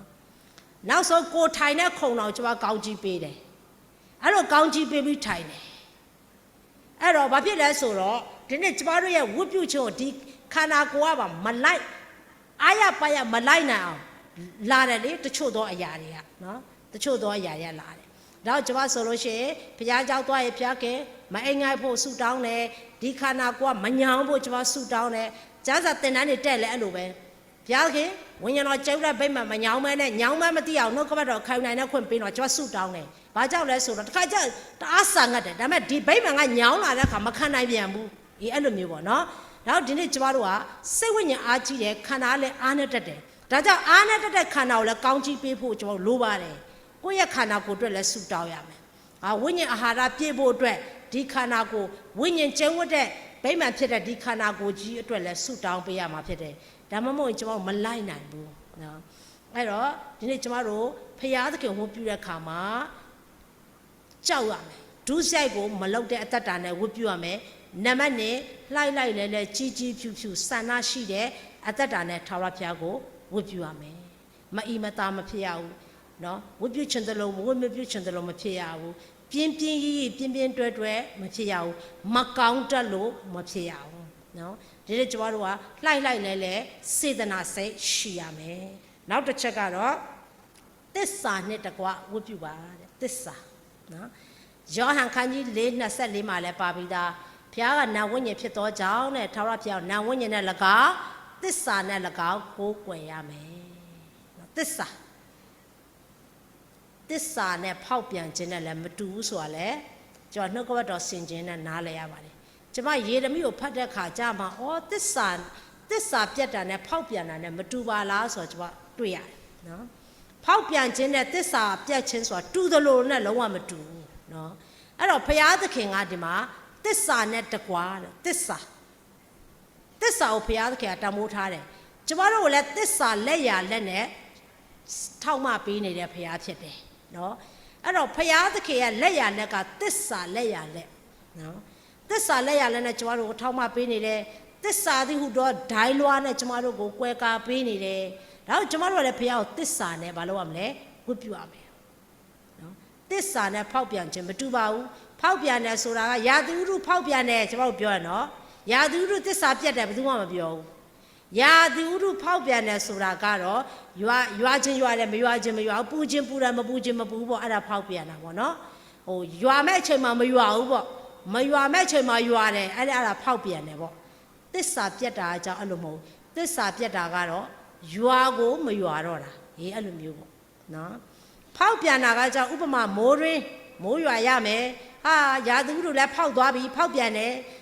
ဆိုတာမရွာတာမဟုတ်ရွာတယ်ဒါပဲမှဖြစ်လေရွာမဲ့အချိန်မှာမရွာပဲနဲ့မရွာရမဲ့အချိန်မှာရွာတာအဲ့ဒါဖောက်ပြန်တယ်လို့ခေါ်တယ်နော်သစ္စာကြတော့အလုံးမဟုတ်သစ္စာကြတော့လုံးဝမရွာတော့တာပေါ့ဒါကြောင့်ဘုရားသခင်ယေရမိမှာကျွန်မဖတ်တဲ့ခါမှာယေရမိ3လောက်မှာဘာတွေ့ရလဲဆိုတော့ဘုရားသခင်ကဖောက်ပြန်သောဣသေလထက်သစ္စာပြတ်သောယူရရဲ့အပြစ်သည်တာ၍ကြီးတယ်တဲ့ကျမ်းစာလိုလာတာဒါဆိုရင်ဖောက်ပြန်ခြင်းတဲ့သစ္စာပြတ်ခြင်းအပြစ်တာ၍ကြီးတယ်ကျမ်းစာကဒီလိုပြောတယ်သစ္စာပြတ်တာအပြစ်ကြီးတယ်နော်ဒါ နောက်ကျမတို့ဖခင်ကိုသစ္စာနဲ့ကိုးကွယ်ရမယ်တခါလေကြိုက်ခန္ဓာကိုယ်နေမကောင်းလို့ခန္ဓာကိုယ်မအီမသာဖြစ်လို့တခါလေကြိုက်အခြေအနေအမျိုးမျိုးကြောင့်မဝတ်မပြုရတာပြဿနာမရှိအဲ့ဒါဖောက်ပြန်တာပေါ့ဖောက်ပြန်တာကဖခင်ကနည်းနည်းအဆင်ပြေသေးတယ်ဒါတော့မှဖခင်ကြိုက်တာတော့မဟုတ်ဘူးနော်အပြစ်မရှိဘူးလို့ပြောတာမဟုတ်အပြစ်ရှိတယ်တာ၍အပြစ်ကြီးတာကသစ္စာပြည့်ခြင်းဖောက်ပြန်တာအပြစ်မရှိလားရှိတယ်ဒါပေမဲ့ဖောက်ပြန်တာတဲ့တာ၍အပြစ်ကြီးတာသစ္စာပြည့်ခြင်းအဲ့တော့တခါလေကြိုက်ဖောက်ပြန်တယ်ဆိုတော့ကျမတို့ကဖခင်ကြောင့်တက်လိုက်မတက်လိုက်အဲ့ဒါဖောက်ပြန်တယ်သစ္စာပြည့်တာကတော့တက်တဲ့ရသားနဲ့လုံးဝမတက်တော့တာအဲ့ဒါသစ္စာပြည့်သွားပြီကျမ်းစာလုံးဝမဖတ်တော့ဘူးဆိုအဲ့ဒါသစ္စာပြည့်သွားတာပဲဟောမနဲ့ဖတ်ရင်ဖတ်တယ်ဒါမှမဟုတ်လဲနှစ်ရက်မှတစ်ခါလောက်ဖတ်အဲ့ဒါဖောက်ပြန်တယ်သူကဖတ်သေးတယ်သစ္စာပြတ်တာကြတော့လုံးဝမလုံးတော့တာသစ္စာပြတ်တယ်လို့ခေါ်ပါတယ်ဒါဒီနေ့ကျမတို့ဖခင်ဝတ်ပြုတဲ့အခါမှာသစ္စာတော့လိုပါတယ်တခါတည်းကြခန္ဓာကိုယ်မှာအားနေလို့တခါကြရင်နေမကောင်းလို့တခါကြရင်ဘောနော်အမဂျစီတွေကျွန်တော်တွေ့လို့အရေးပေါ်တွေတွေ့လို့ဝတ်ပြုခြင်းနဲ့ကျွန်တော်မလုံးလိုက်ရဘူးနော်အဲ့ဒါပြဿနာမဟုတ်ဘူးဒါပေမဲ့သစ္စာတော့မပြတ်ဖို့တော့လိုပါတယ်ဒါကြောင့်ထာဝရဘုရားဝတ်ပြုတဲ့အခါမှာနံပါတ်1ဒုစရိုက်မပြုတဲ့အတ္တတာနဲ့ဝတ်ပြုရမယ်နံပါတ်2လိုက်လဲကြီးကြီးပြူပြူစင်နာစိမ့်နဲ့ဝတ်ပြုရမယ်နံပါတ်3ဒီကနေ့သစ္စာရှိရမယ်ရာသူတွေဖောက်ပြန်နေပါစေတိုင်းနိုင်ငံတွေအခြေအနေမကောင်းရင်မကောင်းပါစေနဲ့နော်သို့တော်လည်းသစ္စာနဲ့ဝတ်ပြုရမယ်တချို့တွေသစ္စာရှိပါတယ်နော်ကျွန်မတွေ့ဖူးတဲ့အဖိုးတစ်ယောက်ဆိုတအားသစ္စာရှိတယ်ဖခင်အကြောင်းမတက်တာတော့မှခွင့်တိုင်တဲ့အဖိုးဖြစ်တယ်ကျွန်မတို့များမတက်ရင်မတက်ဘူးပေါ့ဒါပေမဲ့ तू ကဖခင်အကြောင်းမတက်တာခွင့်တိုင်တယ်သူ့မိမခွင့်သွားတိုင်သွားငါတို့သေးအုပ်ခွင့်သွားတိုင်အောင်ဟာနေမကောင်းတာသေးအုပ်တိတာပဲတိမတိသွားခွင့်သွားတိုင်ပြီငါဖခင်အကြောင်းမတက်နိုင်သေးဘူးအေးအဲ့လိုရှိတယ်နော်ကျွန်တော်သူ့တွေ့တော့လေးစားတယ်နော်အဲ့တော့ तू ဖခင်ဘလို့ခေါ်မလဲသူ့ကိုဖျားပေးထားတဲ့အသင်းတော်သူ respect ရှိတယ်နော်သူတန်ဖိုးထားတယ်ငါတက်ချင်တက်မယ်မတက်ချင်မတက်ဘူးပေါ့ဘာအဲ့လိုမဟုတ်ဘူးနော်သူမတက်တဲ့အကြောင်းလေးကိုလည်းဘာဖြစ်လဲအသင်းအုပ်ကိုအကြောင်းကြားကျွန်တော်နေမကောင်းလို့နော်အဲ့ဒါမျိုးပေါ့သူဘာဖြစ်လဲအသင်းတော်ကိုခွင့်တိုင်စာရေးတယ်စာလေးနဲ့ခွင့်တိုင်တာနော်ကျွန်မလည်းအဲ့တယောက်ပဲတွေ့ဖူးတယ်ဒီနေ့အသင်းတော်အသီးသီးမှာဘာဖြစ်လဲဖះเจ้าမတက်လို့အသေးအုပ်ကလာမကြည့်တပတ်နှစ်ပတ်ငါတို့ပြက်ပြီးသေးအုပ်ကလည်းငါတို့လာမကြည့်အဲ့လိုအပြစ်ပြောမဲ့လူတော့ကျွန်မကြားဘူးတယ်ဒါမဲ့ဘာဖြစ်လဲဒီတပတ်တော့ငါတို့မတက်နိုင်တော့ရောက်တယောက်ကသေးအုပ်ကိုခွင့်သွားတိုင်အောင်တခါမှမကြားဘူးသေးဘူးနော်အပြစ်တင်ဖို့တော့ကြားဘူးတယ်ဒါမဲ့ဘာဖြစ်လဲခွင့်တိုင်တာတော့ကျွန်မမကြားဘူးသေးဘူးနော်ဒါမဲ့အဲ့ဒီအဖူးကတော့ခွင့်တိုင်တာနော်ခွင့်တိုင်တယ်နောက်သူ့နေမကောင်းလို့လာကြည့်တဲ့အခါမှာသူ့မိမသူဘာပြောလဲသူများငါ့နေမကောင်းလို့လာကြည့်ရပေးထားတယ်မဟုတ်ဖို့တဲ့ဆယ်ဖို့တို့နေဖဲနော်မဖဲမဲမနေနဲ့နော်အဲ့လိုမျိုးပေါ့လူသားမရောက်တာသူဆယ်ဖို့တော့သူဖះเจ้าရောက်နေပဲသူနေမကောင်းတော့လူကတော့မရောက်ဆယ်ဖို့တော့သူရောက်တယ်သစ္စာနဲ့သူပေးတယ်နော်ဒါပေမဲ့သူဒီအဲ့ရပွားနေဖះကိုသူ16ကွယ်နေချီးမွမ်းတယ်ဒါကြောင့်သူယောဂဒီတကယ်ကြီးမားတော်လဲပဲပြင်းထန်စွာသူ့ကိုဖះခံစားခွင့်မပေးဘူးအဲ့ဒီဝိပုခြင်းအဲ့ဒီသစ္စာရဲ့အကျိုးကိုဖះသူ့ခံစားခိုင်းတယ်နော်ယောဂကြီးမားပြီမဲ့သူညင်ဝတ်စွာနေရတဲ့ခွင့်ဖះသူပေးတယ်နောက်ဒီနေ့ကျမတို့ယုံကြည်သူတွေအသက်ရှင်တဲ့ထာဝရဘုရားကြောကိုးကွယ်တာရုပ်တုစင်တုကိုကိုးကွယ်တဲ့အဖွဲ့တွေမဟုတ်ဘူးကျမတို့ကနော်အသက်မရှင်တဲ့ဘုရားကိုကိုးကွယ်တဲ့အဖွဲ့တွေမဟုတ်ဘူးကျမတို့ကအသက်ရှင်တဲ့ဘုရားကိုကိုးကွယ်တာဖြစ်တယ်ဒါကြောင့်ထိုဘုရားကိုကိုးကွယ်တဲ့အခါမှာစီကံရှိရပါတယ်စီကံတော့ရှိရပါတယ်နော်အဲ့ဒီသစ္စာဆိုတဲ့အရာနဲ့ကျမတို့စီကံရှိရပါတယ်နော်ဒီနေ့ကြည်ပြူတဲ့စိတ်နဲ့နောက်ပြီးတော့ဘုရားကိုကြောက်တဲ့စိတ်နဲ့ပြီးတော့သစ္စာနဲ့ဘာဖြစ်လဲစီကံရှိဆိုတာကျွန်တော်တို့ဟာထို့ဖရားကိုဝတ်ပြုမယ်ဆိုရင်ဝတ်ပြုချက်အကျိုးကိုတကယ်ခံစားရမှာဖြစ်တယ်တခါလေကျကျွန်တော်တို့စကားဖြစ်ပြောလို့ပေါ့နော်ဟိုဘာအကျိုးမှမျှော်လင့်လို့ပေးတာမဟုတ်ပါဘူးဒါဖရားခွင့်ပေးလို့ကူညီခွင့်ရတာပ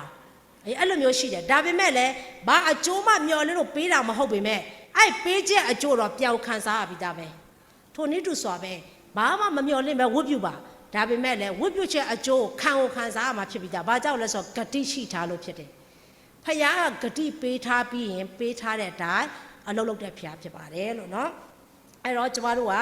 အဲ့ဒါလေးကိုလည်းသိစေချင်ပါတယ်နောက်တစ်ချက်ကျွန်တော်ဘာဖတ်ချက်လဲဆိုတော့ဒီယောရှုပြောတဲ့စကားလေးထဲမှာအပိုင်းငယ်15မှာပေါ့နော်သို့မဟုတ်ထာဝရဘုရားဝိမပြုကောင်းဟုသင်တို့ထင်ရင်တဲ့မြေကြီးတစ်ဖက်၌ဘိုးဘေးတို့ဝိပုသောဖခင် တင်တို့နေရာအာမောရိပိသားတို့ဖျားများတွင်အဘယ်မီသောဖျားတို့ဝတ်ပြုမိအရာကိုယနေ့ရွေးကြလော့ငါနဲ့ငါအိမ်သားဖြစ်တဲ့ထာဝရဘုရားကိုသာဝတ်ပြုမိဟုဆိုလေရွေးခိုင်းတယ်နော်ဖျားကိုတဲ့ဒုစရိုက်ကိုမပြုတဲ့အတ္တတာနဲ့နောက်ပြီးတော့ချီချီပြပြစေတနာစိတ်လေးနဲ့နောက်ပြီးတော့ဘာဖြစ်လဲသစ္စာနဲ့ကိုးကွယ်မယ်ဆိုမှရွေးတော့တဲ့ဒီဖျားကိုတဲ့ဓမ္မမို့ရင်နဲ့မရွေးလဲရတယ်တဲ့ယောရှုကဣသရေလလူမျိုးတွေပြောပါတယ်အဲ့တော့ရွေးမလားဖျားကိုဝတ်ပြုဖို့ရွေးမလားဓမ္မမို့အခြားဝတ်ပြုစရာကိုရွေးအောင်မလားသူကအခွင့်အရေးပြန်ပေးတာပဲเนาะပြန်ပေးတာပဲအဲ့ဒီခါမှာဘာဖြစ်လဲဒါပေမဲ့ငါနဲ့ငါအိမ်သူအိမ်သားဖြစ်တော့ဖျားကိုပဲဝတ်ပြုရမှာပေါ့တဲ့အဲ့လိုလေးတော့သူပြောပါတယ်ဒီနေ့ကျမတို့ကရွေးရနော်ရွေးဒီဖျားကိုဝတ်ပြုမယ်ဆိုရင်အဲ့ဒါရွေးဖျားတကယ်ကျမတို့အေးရင်ဥယျာဉ်မှာကလေးရွေးခိုင်းတာနော်ဖျားเจ้าတက်ချင်းမတက်ချင်းကိုယ်တိုင်ရွေးချယ်ကိုယ့်ဘာကိုရွေးပဲနော်ဘယ်နေရာမှာနေမလဲရွေးဘာအလုပ်လုပ်မလဲရွေးဘောနော်ဒီနေ့ကျောင်းတက်ရင်လည်းပဲရှစ်တန်းဟိုဘက်ဘာသာယူမလဲရွေးနော်အဲ့လိုမျိုးပေါ့နော်ဝိဇ္ဇာတွဲယူမလားသိပ္ပံတွဲယူမလားရွေးပိုင်ခွင့်နဲ့ရှိတယ်ဒါမဲ့ရွေးချယ်မှုမမှားဘူးတော့လိုတာပေါ့ရွေးချယ်ခွင့်တော့ရှိတယ်အရွေးမမှားဘူးတော့တတိတော့ရှိရမှာပေါ့အဲ့တော့ယောရှုကရွေးခိုင်းတယ်ရွေးတော့တဲ့ထာဝရဘုရားပဲဝတ်ပြုမလားထာဝရဘုရားရွေးမလားဒါမှမဟုတ်အခြားဘုရားတွေရှိတယ်မင်းတို့ရွေးမလားတဲ့ရွေးခွင့်ရှိတယ်နော်လို့ပြောပါတယ်ဘုရားသခင်ကဒီကနေ့ကျမတို့ကိုရွေးခိုင်းပြီးမှဝတ်ပြုခိုင်းတယ်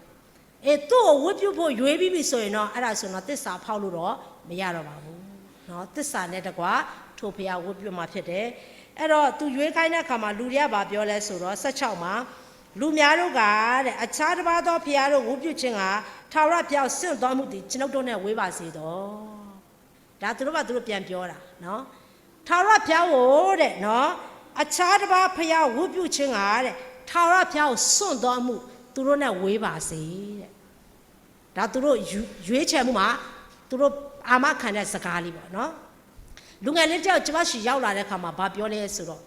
သူ့ကိုဖျားစွန့်သွားပြီလားမသိဘူးတဲ့ဟဲ့ဘာဖြစ်လို့တော့လို့ကျမသူပြောဖျားเจ้าတက်ရင်လည်းမပြောတော့ဘူးတဲ့သူအဲ့လိုပြောတယ်နောက်ပြီးတော့ဘာဖြစ်လဲအလိုလိုနဲ့စိတ်ထဲမှာတဲ့ဖျားမရှိတော့သလိုခံစားနေရတယ်တဲ့ကျွန်တော်ဖျားစွန့်သွားပြီလားမသိဘူးတဲ့သူကမထင်မှတ်ပဲကျမရှိရောက်ပြီးတော့အဲ့လိုလာပြောတဲ့အခါမှာကျမသူ့ကိုချိလိုက်တယ်ကျမ်းစာတွေပဲဖတ်လားလို့ကျမမေးတာကျမ်းစာမဖတ်တာတော့10နှစ်တော့ကြော်သွားပြီတဲ့။ဩ10နှစ်တောင်မှကြော်ပြီလားဟဲ့။နော်။ဘုရားเจ้าနေပါတော့ကျွန်တော်တစ်ခါလေတက်ပါတယ်တဲ့။ဒါမဲ့ဘုရားเจ้าတက်လဲကျွန်တော်မပျော်တော့ဘူး6ကက်ကက်ကြီးပဲတဲ့။နေ့ရက်စင်တိုင်းတဲ့ကျွန်တော်အသက်တာထဲမှာလေးတဲ့ဘုရားမရှိတော့လို့ခံစားအဲ့ဒါဘာဖြစ်တာလဲ။သူကျမမေးပါတယ်။အဲ့တော့ကျမသူ့ပြောပါတယ်ဘုရားနဲ့ကိုမစွန့်ပါဘူး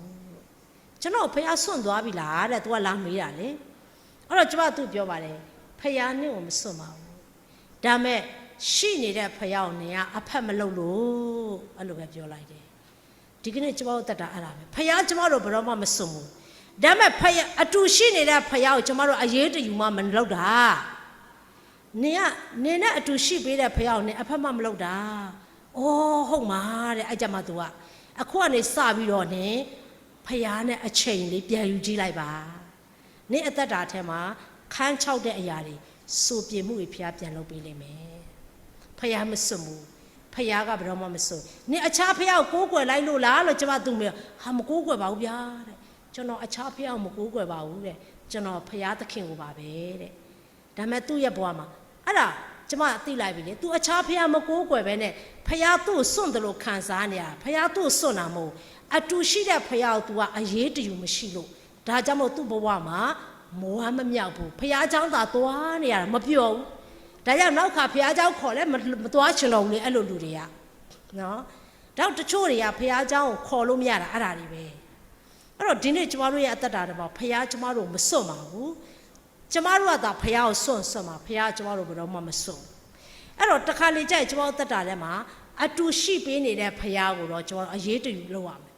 ဖះနဲ့ယဉ်နီးနီးနေရမယ်ဖယားနဲ့အကျွမ်းတဝင်ရှိရမယ်အဲ့ဒါမှသာဖယားเจ้าတက်ရင်လည်းပြောတယ်ကျမ်းစာဖတ်ရင်လည်းပြောတယ်နော်ဆုတောင်းရင်လည်းပြောတာပေါ့တချို့များဆုတောင်းတာပြောလိုက်တာပြောတယ် ဆူတောင်းတာပြောလိုက်တာလို့ပြောချင်မှာပြင်းတဲ့လူတွေအတွက်ကဟာတာယူဖြစ်လို့အမလေးဟဲ့ဒီလောက်ပြင်းစရာကောင်းတာ तू မို့လို့ပြောတယ်တချို့ကလည်းပြောပြန်တယ်နော်တချို့ကလည်းငါတို့ကလေတဲ့9မိနစ်လောက်ဆူတောင်းပြီးဘာမှတောင်းစရာမရှိတော့ဘူးတဲ့တချို့ကလည်းဘာဖြစ်လဲတနေ့ကုန်တောင်းစရာတွေတစ်ခုထွက်လာတယ်ဖယားနဲ့သွားတဲ့လူကဖယားကိုပြောစရာစကားတွေအများကြီးရှိပါတယ်ဖယားနဲ့မသွားရင်တစ်လုံးနှလုံးပြောပြီးဘာမှပြောစရာမရှိတော့ဘူးဒါကရင်းနှီးမှုပေါ့နော်ဒီနေ့ကျွန်တော်တို့အရန်ခင်တဲ့တငယ်ချင်းတွေနေ့တိုင်းတွေ့နေလဲသူတို့လောက်စကားပြောတာသူတို့လောက်ပဲနော်နေ့တိုင်းရင်းနှီးတဲ့တငယ်ချင်းတွေကြီးလိုက်လေနော်ရင်းနှီးတဲ့တငယ်ချင်းတွေ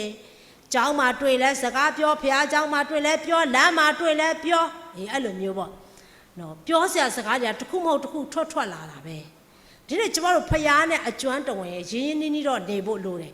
ဒါမှမဟုတ်ကျမတို့ဘဝမှာဖယားစွန့်တယ်လို့ခံစားမယ်ဖယားကတော့စွန့်တာမဟုတ်ဘူးနော်အဲ့ဒါလိုမျိုးကြီးဘဝမှာဟာတာကြီးဖြစ်တတ်တယ်အဲ့တော့ကျမအဲ့လူငယ်လေးအဲ့လိုပြောတဲ့အခါမှာနောက်တစ်ခါသူ့ပြန်တွေ့ဘလို့လဲချင်းနေနဲ့ကောင်းလာပြီတားကောင်းတားဖယားနဲ့ဆက်သွားပါနှုတ်ကပတ်တော်နဲ့ဆက်သွားပါဖယားနဲ့ဆက်ပြီးတော့နေပါနော်ဒီနေ့အဲ့ဒါကိုဖယားလိုချင်တယ်ဖယားကိုကျွန်တော်တို့ရွေးပြီးပြီဆိုရင်ဖယားတက်ကိုတက်နေလို့မရဘူးကျွန်တော်တို့ခရိယာတွေကကျွန်တော်တို့ယုံကြည်သူခရိယာတွေရဲ့ဖယားကစင်ပေါ်မှာတင်ထားတဲ့ဖယားမှမဟုတ်တာယူနှလုံးသားထဲမှာထားပြီးကိုးကွယ်ရတဲ့ဖယားလေစင်ပေါ်မှာထားတဲ့ဖယားတော့တောင်ရသွားရင်သူပဲလိုက်နိုင်မလဲ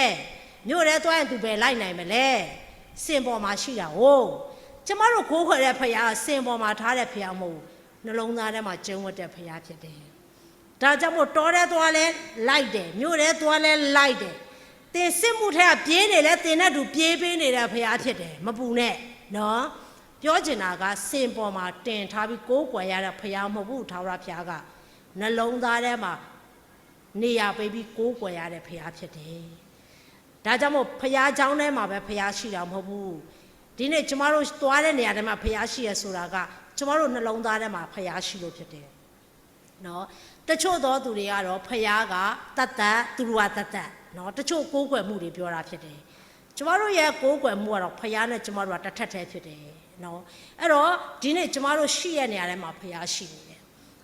သို့တော်လည်းဖယားเจ้าသွားရတာနဲ့မပျော်ဘူးဆိုရင်တော့ဖယားမရှိလို့မဟုတ်ဘူးဖယားကိုအရေးတယူမလုပ်လို့ဖြစ်တယ်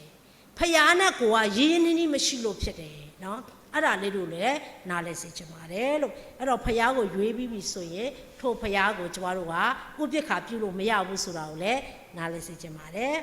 နောက်တစ်ချက်ယောရှုပြောတဲ့အရာလေးပေါ့နော်ယောရှုပြောတဲ့အရာလေးကဘာလဲဆိုတော့အပိုင်ငယ်ဆက်ခွန်မှာငါတို့ဘုရားခင်ထာဝရဘုရားသည်တဲ့ကျွန်းခန်းနေရအေဂုတ်တုပြည်မှအဘာတို့နဲ့ငါတို့ကိုနှုတ်ဆောင်ရကြီးစွာသောနမိတ်လက္ခဏာတို့ငါတို့မျက်မှောက်၌ပြတော်မူပြီးတဲ့ငါတို့သွားလေရာအရက်ရှောက်လေရာလူမျိုးတို့တွေစောင့်ရှောက်တော်မူပြီးတဲ့နော်ဘုရားကသူ့ကိုဝတ်ပြုကိုးကွယ်တဲ့သူတွေကိုနောက်ထပ်ဘာလုပ်ပေးလဲဆိုတော့ဘယ်နားမှာနေဘယ်နားမှာရက်တီတဲ့ဘာလုပ်လဲဆိုတော့တာဝန်ယူပေးတယ်စောင့်ရှောက်ပေးတယ်နော်သွားလေရာအရက်ရှောက်လေရာလူမျိုးတို့မှာစောင့်တော်မူတယ်တာဝန်ယူပေးတာပေါ့ဘယ်လူမျိုးကြားလဲပဲကိုယ်ပို့လိုက်ကိုနဲ့စကားမတူတဲ့လူမျိုးကြားလဲပို့လိုက်လဲကိုယ်မျက်နှာမငယ်ရအောင်ကျေးဇူးပြုမယ်တဲ့နော်ပြီးတော့သွားလေရာနော်မိမိကိုဖယားအလိုရှိလို့သွားရမယ်အရရက်တို့မှာလဲစောင့်ရှောက်ပေးမယ်ဒါဖယားဂတိတော်ဖြစ်ပါတယ်ဒါကြောင့်ထာဝရဘုရားကိုရွေးခြင်းအဖြစ်ကျွန်တော်နောင်တရဆရာအကြောင်းမရှိပါဘူးနော်ဖယားကိုထာဝရဘုရားကိုဝတ်ပြုဖို့ရွေးလိုက်ခြင်းအဖြစ်ထို့ဖယားကိုဝတ်ပြုဖို့ကျွန်တော်တို့ရွေးချယ်လိုက်ခြင်းအဖြစ်နောင်တရဆရာအကြောင်းလည်းမရှိသလိုဘဝဆုံးပြတ်တတ်တယ်ဆိုတာလည်းမရှိပါဘူးတာ၍ကောင်းဖို့ပဲဖြစ်တာဖြစ်တယ်ပေါ့နော်အဲ့တော့နောက်တစ်ချက်ဖတ်ချင်ပါတယ်အပိုက်ငယ်22မှာပေါ့နော်အပိုက်ငယ်20 21 22ဖတ်ချင်ပါတယ်လူများတို့ကမဟုတ်ပါထာဝရဘုရားသာဝတ်ပြုပါမည်ဟုပြန်လျှောက်ကြ၏ယောရှုကလည်းသင်တို့သည်ထာဝရဘုရားကိုဝတ်ပြုခြင်းကထိုဘုရားကိုရွေးကြပြီဟုကိုယ်မှု၌ကိုတတ်သေးခံကြသည်ဟုဆိုလျင်သူတို့ကတတ်သေးခံကြပါ၏ဟုလျှောက်ကြတော့ယောရှုကပြောတာပေါ့နော်အချိန်ရှိသေးတယ်နော်တဲ့အခုဒီဘုရားကိုဝတ်ပြုဖို့မရွေးဘူးဆိုလဲရသေးတယ်နော်တဲ့ဒါမဲ့ရွေးပြီဆိုရင်တော့ဘာဖြစ်လဲဘုရားကသစ္စာရှိတဲ့စီကံရှိတဲ့အတွက်ဝင်လိုက်ထွက်လိုက်လုံးလို့မရဘူးနော်လို့ပြောတာပေါ့အဲ့ဒီချိန်မှာလူတွေကဗာပြောလဲ မဟုတ်ဘူးထာဝရဘုရားပဲငါတို့ဆက်ပြီးတော့ဘလို့အချင်းတွေပဲဖြစ်ဖြစ်ဆင်းရဲသည်ဖြစ်စေချမ်းသာသည်ဖြစ်စေဘလို့အချင်းတွေပဲဖြစ်ဖြစ်ထာဝရဘုရားပဲငါတို့ကိုးကွယ်မှာပါတဲ့ထာဝရဘုရားကိုပဲရွေးပါမယ်ဆိုပြီးတော့ဂတိပေးလိုက်တယ်ပေါ့နော်အဲ့တော့ဂတိပေးတဲ့အခါမှာဟုတ်ပြီတဲ့နင်တို့ရွေးတဲ့အတိုင်းပေါ့နော်ဘုရားနင်တို့ပေါ်မှာကောင်းကြီးပေးဖို့ဆိုယောရှုကလည်းပြန်ပြောတာတွေ့ရတာဖတ်ကြည့်အောင်အပိုင်ငယ်23 24မှာယောရှုကတဲ့သို့ပြုလေသင်တို့ရရှိသောတကျွန်းတနိုင်ငံဘုရားတို့ပယ်၍ဤဒေလအမျိုး၏ဘုရားခင်ထာဝရဘုရားဘက်သို့စိတ်လုံးကိုညွှန်ကြားလို့ဆိုလေလူများတို့ကလည်းငါတို့ဘုရားခင်ထာဝရဘုရားဝတ်ပြုပါမည်စကားတော်ကိုနားထောင်ပါမည်ဝန်ခံပြီးပါနော်ဘုရားကိုငါတို့ဝတ်ပြုမယ်ဒါဆိုရင်နဲ့တကြွတနိုင်ငံနဲ့ဆိုင်တဲ့အခြားဘုရားနဲ့ဆိုင်တဲ့ရောက်ဖယ်လိုက်ပါဖယ်ပြီးမှထာဝရဘုရားဝတ်ပြုပါအဲ့တော့လူတွေကလည်းပြောတယ်ဘုရားကိုပဲဝတ်ပြုမယ်ပြီးတော့ဘုရားစကားကိုပဲနားထောင်မယ်လို့ဝန်ခံကြတယ်ဝန်ခံခြင်းကအရန်ရေးကြည့်ပါတယ်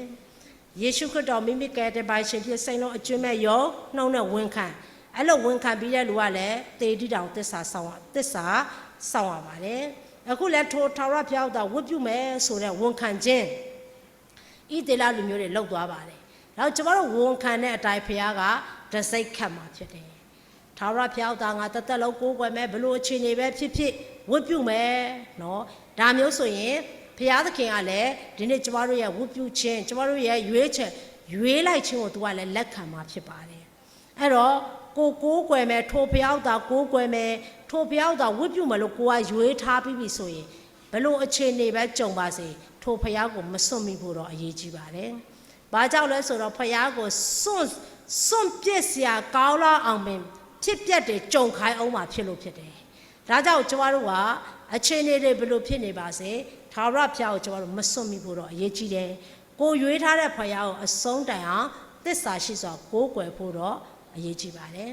ကောင်းကြီးခံစားရမှမဟုတ်ဘူးကြားမာနေမှမဟုတ်ဘူးအစဉ်ပြေနေမှမဟုတ်ဘူးဘလို့အခြေအနေဖြစ်ဖြစ်ထိုဘုရားဟာကိုးကွယ်ထိုက်တဲ့ဘုရားဖြစ်တယ်ဝတ်ပြုထိုက်တဲ့ဘုရားဖြစ်တယ်ဝတ်ပြုတဲ့သူကိုးကွယ်တဲ့သူကိုလည်းဘယ်တော့မှအကျိုးရုပ်စေတဲ့ဘုရားမဟုတ်ဘူးဆိုတာကိုဒီနေ့ကျွန်တော်တို့ကျမ်းစာတအုပ်လုံးကြည့်လဲတွေ့ရသလို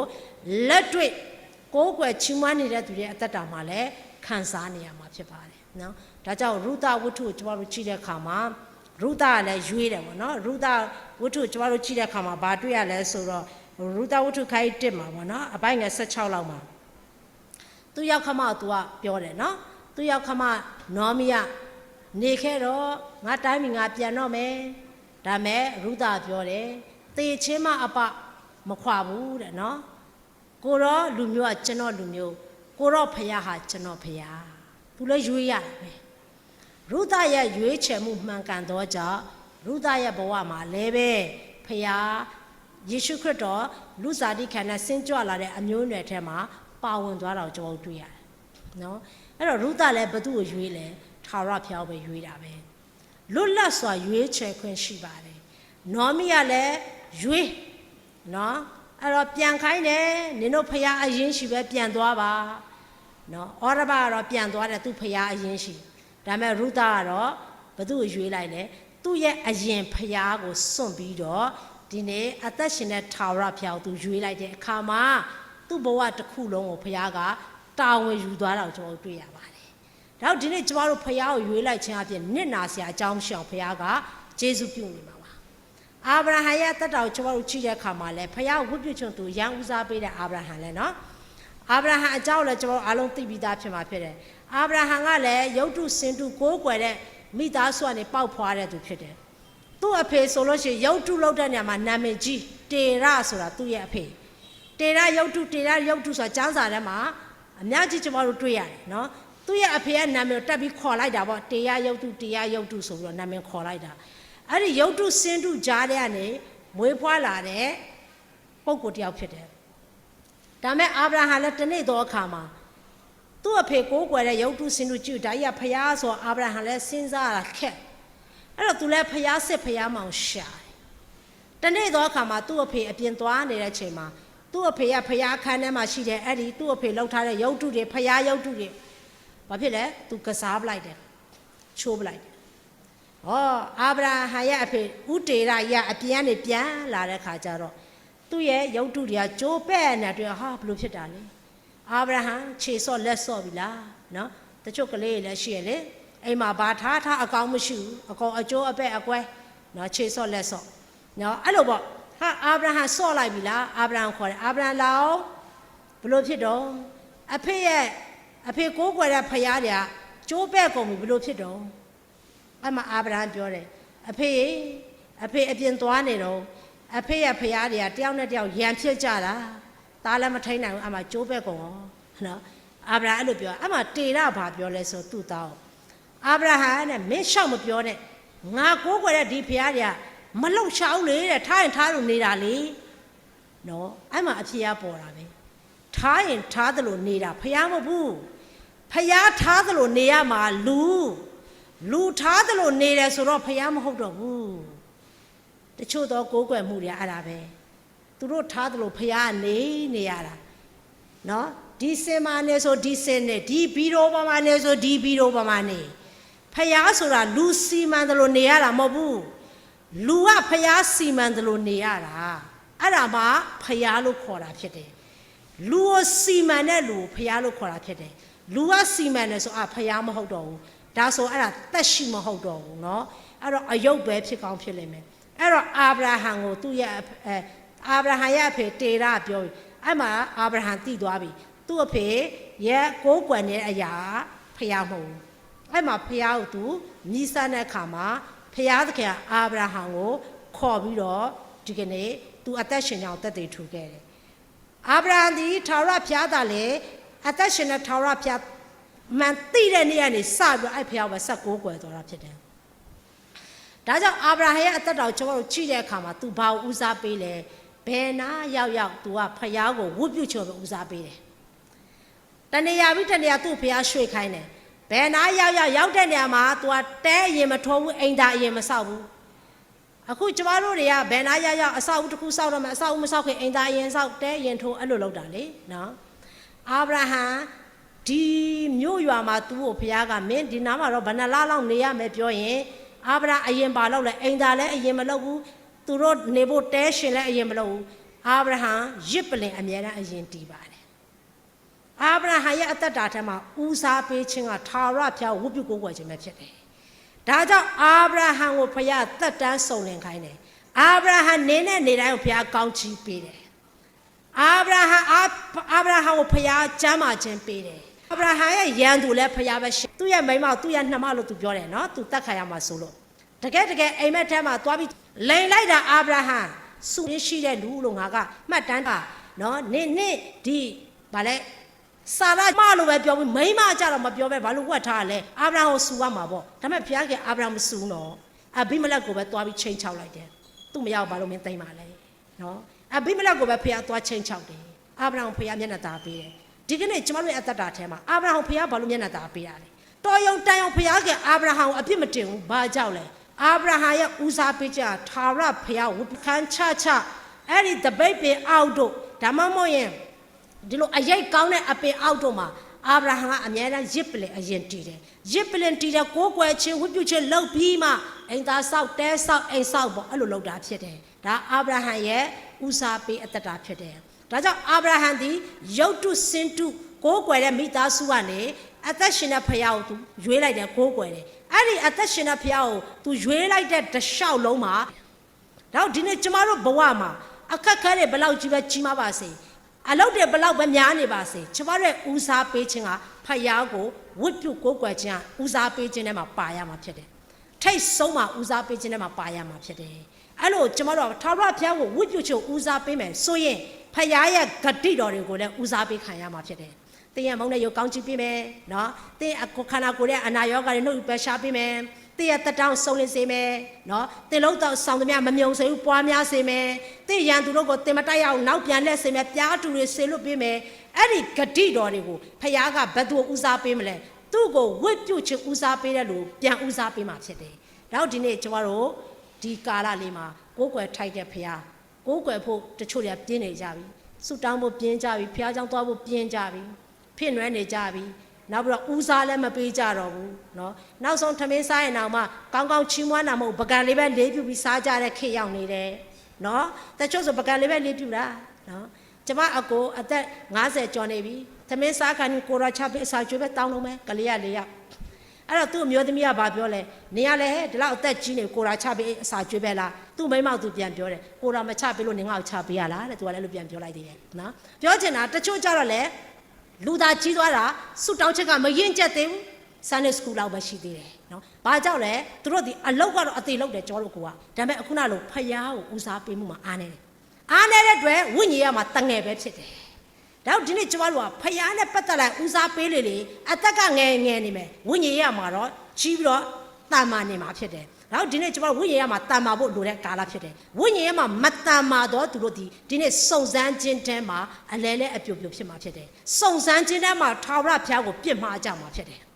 နော်စုံစမ်းခြင်းထဲမှာထာဝရဘုရားကိုပြစ်မှားကြမှာဘုရားခင်ဘာဖြစ်တယ်ညာဖြစ်တယ်ဘုရားကိုရန်လောက်တော့မှာလေဟုတ်တယ်မလားအဲ့တော့ဒီနေ့ထာဝရဘုရားကိုများများဝတ်ပြုရမှာဘုရားကိုများများဝတ်ပြုလေဝိညာဉ်ရမှာတာမန်လေစုံစမ်းခြင်းထဲမှာလည်းဘုရားကိုကျွန်တော်အပြစ်မတင်တော့ဘူးနော်အဲ့ဒီထဲမှာအဖြေရအောင်ရှာမယ်အဲ့ဒီစုံစမ်းချက်ကိုယ်တော်နဲ့အတူအောင်မယ်ဆိုတာဖြတ်ကျော်ကြမှာဖြစ်တယ်နောက်ဒီနေ့ကျမတို့ခရိယာတတ္တာမှာလည်းပဲလူပဲမကြီးသွားပဲနဲ့ဝိညာဉ်ရမှာလည်းကြီးထွားလာဖို့လို့ကဘုရားနဲ့ဝတ်ပြုခြင်းကပို့ပြီးတော့ဦးစားပေးရမှာဖြစ်တယ်။ဖယားဝတ်ပြုချက်ဦးစားပေးတဲ့လူရဲ့အတ္တတာကဝိညာဉ်ရမှာရင့်ကျက်ပါတယ်။ဖယားဘာလို့လိုချင်လဲ။ဖယားရဲ့အလေးလာကိုလည်းနားလဲတယ်။ပြီးတဲ့အခါမှာကိုကြုံတွေ့ရတဲ့အရာပေါ်မှာလည်းဖယားကိုမပြစ်မှားပဲနေနိုင်ပြီအကြောင်းဒီနေ့နှုတ်ကပတ်တော်အမြဲတမ်းနှလုံးသွင်းတတ်တယ်နော်။နှုတ်ကပတ်တော်ပြန်ထိန်ပေးတာပေါ့။ဖယားဝတ်ပြုတဲ့လူဖယားစကားပြောတယ်လေ။အဲ့တော့ဒီနေ့ကျွန်မမေတ္တာနဲ့ပြောပြချင်တာကဝတ်ပြုခြင်းမှာပြင်းကြီးတဲ့ကာလဖြစ်နေပါပြီမပြင်းကြပါနဲ့။ဦးစားပေးတဲ့ထဲမှာဖယားကိုဝတ်ပြုကိုးကွယ်ခြင်းကိုကျွန်တော်ဦးစားပေးရမှာဖြစ်ပါတယ်အလုံးမလုံးရအောင်မဟုတ်ဘူးလုံးရမယ်ဒါမဲ့ကျွန်တော်တို့ဦးစားပေးတဲ့ထဲမှာထာဝရဘုရားဝတ်ပြုခြင်းဦးစားပေးအရေးကြီးတဲ့ထဲထည့်ရမှာဖြစ်ပါတယ်ထိုဖယားကိုဝတ်ပြုဖို့ကျွန်တော်ရွေးထားပြီးပြီထိုဖယားကိုဦးစားပေးရမယ်အာဗြဟံလိုပဲဘယ်နာရောက်နေဖို့အရေးမကြီးတာကြီးတယ်ဒါပေမဲ့စားဖို့အရေးမကြီးတာကြီးတယ်သို့တော်လည်းအာဗြဟံဒီအဲ့ဒီနေဖို့စားဖို့အတွက်ဖယားဝတ်ပြုချို့ပဲအရင်ဦးစားပေးလုပ်တဲ့အတွက်အာဗြဟံဘယ်နာနေဖယားကောင်းချီးပေးတယ်အာဗြဟံကိုဖယားတာဝန်ယူတာကိုကျွန်တော်တို့တွေ့ရပါတယ်နောက်ဒီနေ့ကျမတို့လည်းမှန်ကန်တဲ့ရွေးချယ်မှုထာဝရဘုရားကိုရွေးလိုက်ပြီဖယားတွေအများကြီးထဲမှာကိုးကွယ်ဆရာဖယားအများကြီးထဲမှာကိုးကွယ်ထိုက်တဲ့ထာဝရဘုရားကိုရွေးလိုက်တဲ့အတွက်ဖယားရွေးတာမှန်သွားပြီဟုတ်ပြီဖယားရွေးတာမှန်ရုံနဲ့မပြီးသေးဘူးနောက်တစ်ဆင့်ကိုရွေးထားတဲ့ထိုဖယားကိုဝတ်ပြုခြင်းဦးစားပေးဖို့လည်းလိုသေးတယ်